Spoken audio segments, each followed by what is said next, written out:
The phase 1/2 study is first a dose escalation phase in the study to figure out the best dose for the patient. And then when the dose escalation, the highest dose that is well tolerated is achieved, then we have expansion cohort to get more data in a variety subset of Fabry patient. Fabry patient there is a lot of heterogeneity in Fabry disease. There is classic male, there is female, there is people that are not on ERT, people that are on ERT. So we're addressing all those different populations. Some have more renal or cardiac symptoms.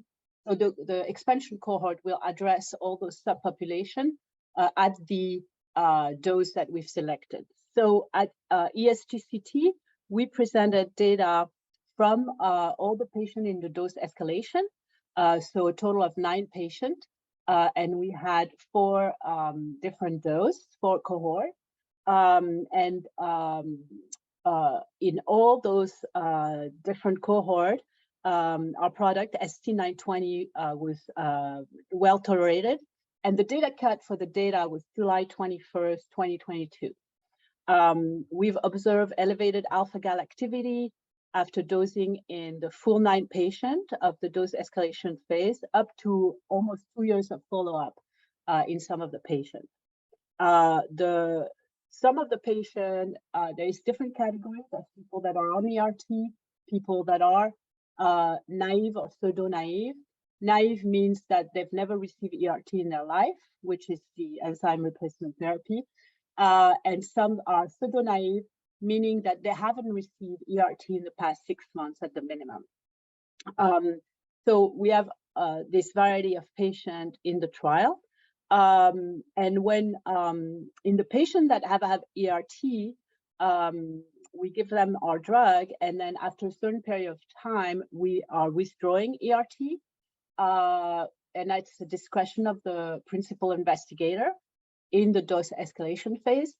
And basically, in the data we've presented, 4 of our subjects have withdrawn ERT and sustained elevated alpha-gal activity up to 28 weeks at this point of time. So very encouraging. It looks like the liver cells are producing a good amount of alpha-gal activity, well above normal level. So at this point, what we presented that the dose escalation phase has been completed, and we've initiated dosing in the expansion phase. To date, we have dosed 4 patients in the expansion phase, including the first female in the trial, and results from some of this will be presented next year.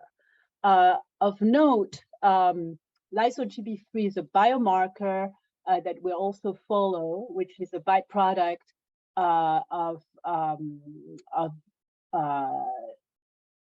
so the enzyme alpha-gal does break down lyso-Gb3. So in patients that are that have the disease, there is usually high level of lyso-Gb3 because they don't process that. It accumulates, and you can measure that.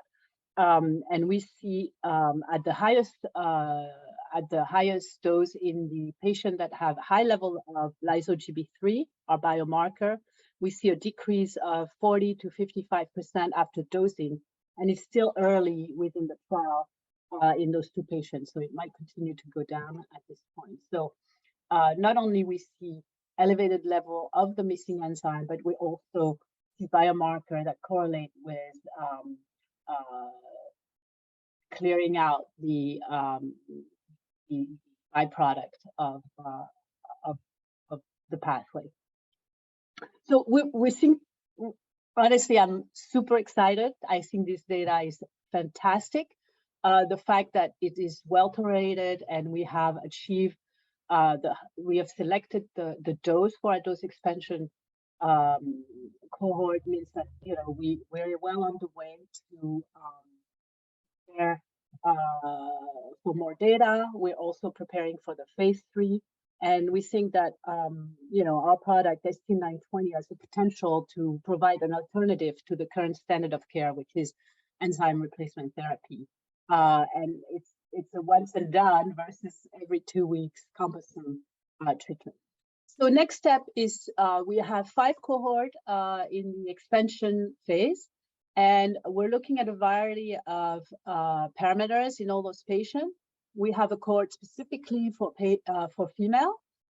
Female is a population that has been kind of underserved in Fabry, and we're looking at specifically the female population. We're also looking specifically at so Fabry disease has many different characteristics, but the 2 prominent are either renal or cardiac function.